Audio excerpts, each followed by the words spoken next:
Yunus, if I can go to you first, in Istanbul, the repercussions of the coup attempt continue to ripple through Turkey and internationally.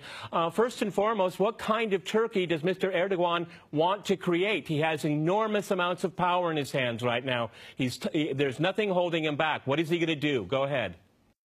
I don't think that he's in the mood to create a different Turkey right now. He has started a huge, he had started a huge fight against the Gülen movement before, and this fight now took the form of an armed conflict. In fact, the coup attempt was a kind of armed upheaval, if you will, by the Gülenist organization. So now, today in Turkey, the debate is not about a new society or a change, but it's about the Gülen organization, and much more than that, it's about the relations with the US, because this is now the highly debated topic here.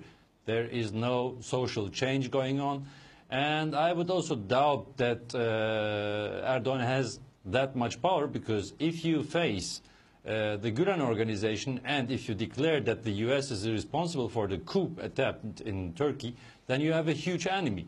And against this huge enemy, you need to ally yourself with the biggest social factors and fractions as possible. It's not that much an internal conflict that is going on here, but much more openly declared conflict with the US. Peter, let's get some things right. Go ahead, jump in. Go ahead. That's the point of the program, Yunus. Go ahead. This is not an operation against the opposition. There is no arrests against any opposition party members. There is no treatment of any opposition organizations or an organization, opposition media or something else. This is an operation about the Gülen organization. Not less, but not more. Let's get it right first.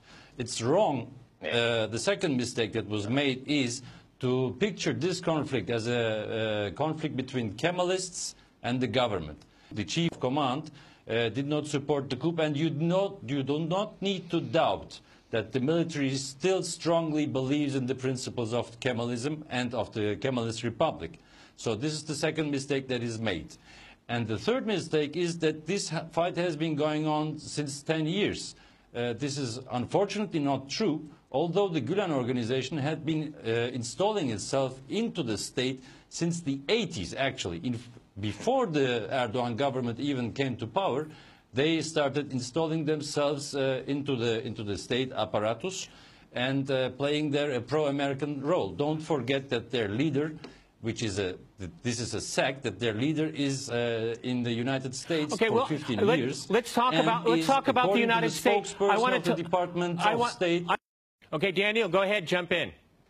Oh yeah, a couple of points.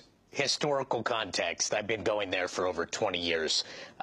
97, a well-organized coup, that in 1980, are both examples of what a well-organized coup actually is. This was a facade. This was precipitated by Erdogan himself to grab the grip of power. There has been a systematic removal of generals, changing the constitution for 10 years, and paying off and limiting political parties. And of course, voter apathy helped him increase in that power the entire time.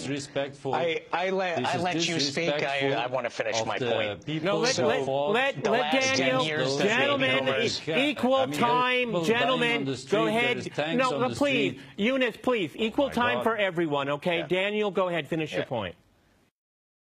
Because now we have an Erdogan with limitless power, with the stronghold on his country, which may either lead to more civil conflict or just may let everybody go along for the ride into whatever Turkey looks like in the future. And that's dangerous. Let Yunus have the last word on this part of the program. Listen, I have been to the protests here as well, on the demonstrations in the Taksim Square several times.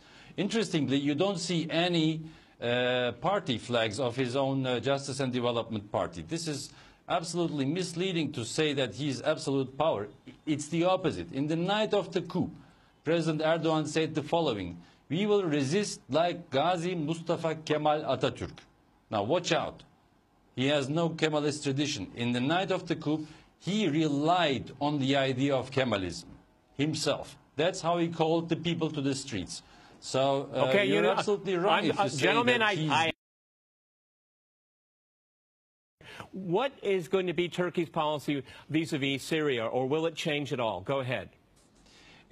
Starting with that, it will change. I personally, as a representative of the Patriotic Party, had meetings with the government, with government representatives before the coup, and I received a clear sign of the will to re-establish diplomatic ties with Damascus and as well as with Cairo as well.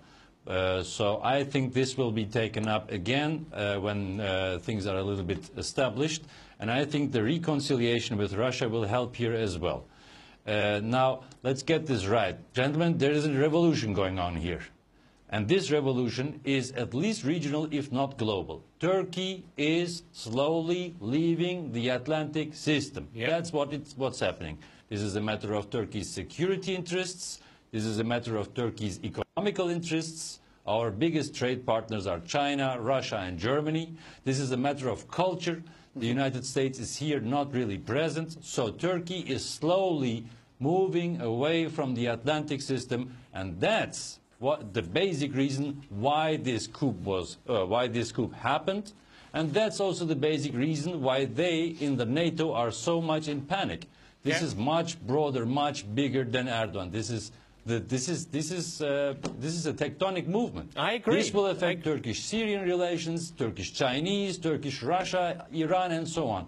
This will change the world.